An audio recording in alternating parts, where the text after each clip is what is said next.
बना देता हूँ। ये अपनी आईसी है।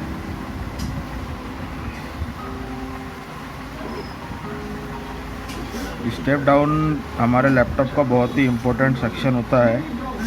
और ये जो आईसी है,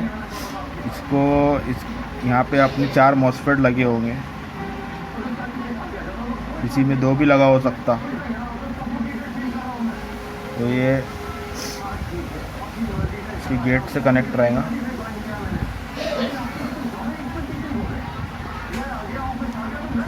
कंप्लीट कर लेता हूँ, फिर उसके बाद आप लोग को प्रॉपरली समझाता हूँ कि क्या क्या इसका मतलब फंक्शन जा रहा है। वो जब भी मिस्टेक हो गया था तो मैं नहीं बना पाया, तो मैं पूरा इसको कंप्लीट करके आप लोग को बताता हूँ स्टेप डाउन के बारे में। ठीक है, पूरा बाद में क्लियर करता हूँ आपको। आईओ हो गया, पीसीएच हो गया, एलवीडीएस हो गया, तो पूरा आपको मैं क्लियर करूँगा। तो इसकी डिटेल में बात करेंगे अपन। स्टेप डाउन के अंदर 50% डेथ की कंडीशन बनती है। और शॉर्टकट यानी कि 4 सप्लाई हमारा ये आउट करता है। 4 सप्लाई आउट यानी मॉसफेट लगे होंगे, जैसे कि सपोर्टिंग मॉसफेट, मेन मॉसफेट, तो ऐसा लगा हुआ रहेगा। तो और इसके गेट को इनेबल करने के लिए आईसी लगी हुई रहती है यहाँ पे। देखो, चाहे मॉसफेट का सपोर्टिंग मॉसफेट हो या मेन मॉसफेट हो, तो इसका जो आईसी का इनेबल इसके गेट से होता है। ठीक है, और इसके ऊपर में देखो यहाँ पे 3.3 वोल्ट का कॉइल लगा हुआ है और 5 वोल्ट का, यहाँ पे 5 वोल्ट भूल गया लिखना मैं, 5 वोल्ट का कॉइल लगा है जो ऑलवेज वोल्टेज होते हैं। और मॉसफेट के बीच में ये कॉइल लगा हुआ होगा, मॉसफेट के बीच में ये कॉइल लगा हुआ रहेगा। और एक कॉइल पर 5 वोल्ट और एक कॉइल पर 3 वोल्ट ऐसा अपने को सप्लाई मिलेगा। और हो सकता है कि ये जो आईसी है वो एक हो सकता है ये आईसी 2 भी हो सकती है। कुछ बोर्ड में ज़्यादातर एक ही आती है। और ये जो सप्लाई है, इसकी सप्लाई ये तो है ही, और ये दोनों सप्लाई से पहले एलडीओ मतलब 5 वोल्ट और एलडीओ 3 वोल्ट हमको मतलब आता है और उसको चेक भी करना पड़ता है। तो अगर ये एलडीओ स्टेप डाउन मतलब ये एलडीओ अगर स्टेप डाउन से आउट नहीं हो रहा है, मान लो मतलब स्टेप डाउन आईसी से आउट नहीं हो रहा है, तब सप्लाई 3 वोल्ट और 5 वोल्ट जो 3 वोल्ट और 5 वोल्ट जो है ये नहीं बनेगा। और जो B+ है, B+, तो ये B+ से, तो ये हमारा जो B+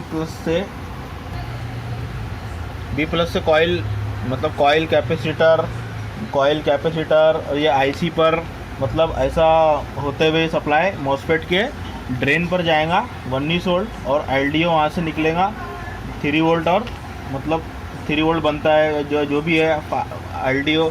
तो ये जो एलडीओ बनेगा ये कहाँ जाएगा, आरटीसी, तुम्हारा आईओ ईसी बायोस और battery connection, on off switch. तो ये बायोस जो यहाँ पे 2 दिख रहा है, ये एक्चुअली में ये आईओ के बाजू में रहेगा ये वाला बायोस, और ये इसी बायोस मेन बायोस रहेगा। तो मॉसफेट और ये जो बायोस है, इसी बायोस ये आईओ के पास रहेगा। ठीक है, अगर स्टेप डाउन सेक्शन की पहचान की, तो स्टेप डाउन सेक्शन को शॉर्टकट में पहचानने का तरीका यही है कि इसमें स्टेप डाउन सेक्शन में इसके आउटपुट कॉइल होंगे, ये आउटपुट कॉइल होंगे।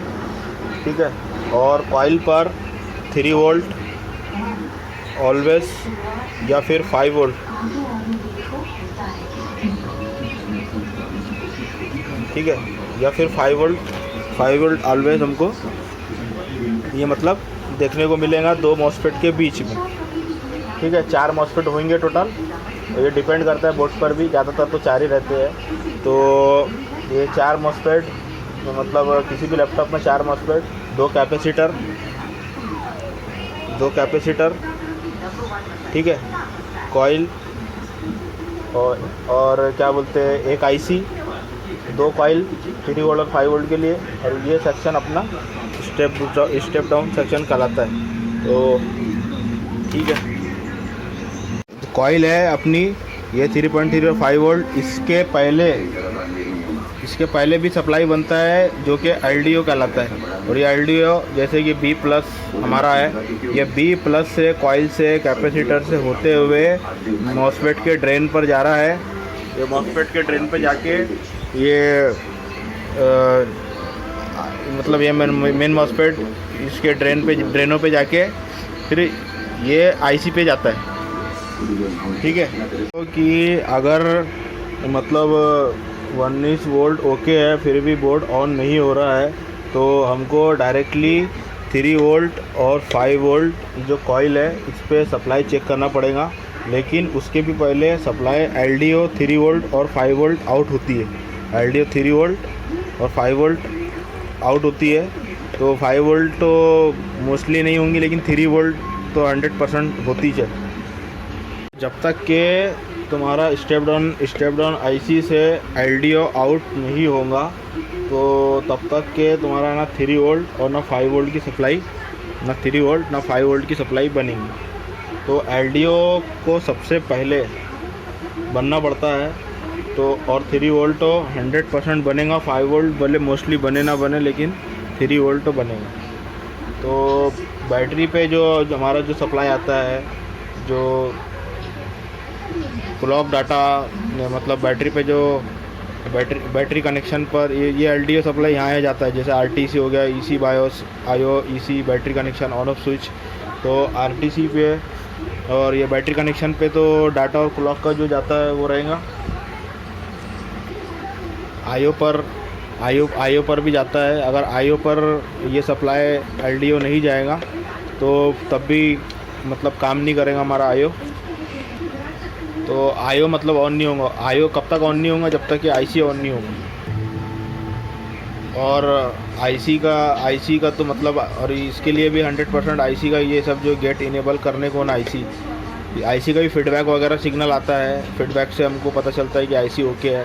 तो ये याद रखो कि ये ज़रूरी नहीं है कि ये B+ ये 19 वोल्ट जो सप्लाई आ रहा है, 19 वोल्ट सप्लाई आने से ही मतलब ये मॉसफेट के जो गेट है ये इनेबल हो जाएंगे, ऐसा नहीं है भाई। सबसे पहले जो है IC को इनेबल सिग्नल मिलता है सबसे पहले, और फिर LDO वोल्टेज जो है आउट होता है। और फिर ये LDO वोल्टेज IO को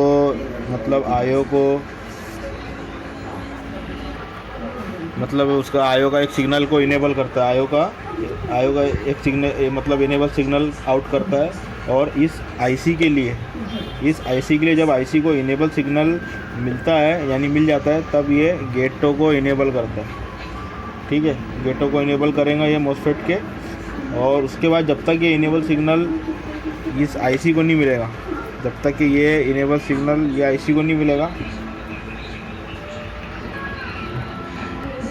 तो ये मॉसफेट के गेट को भी इनेबल सिग्नल नहीं मिलेगा। ये जो IC को इनेबल सिग्नल तभी मिलेगा जब IC में LDO वगैरह 3.3 वोल्ट आउट होगा।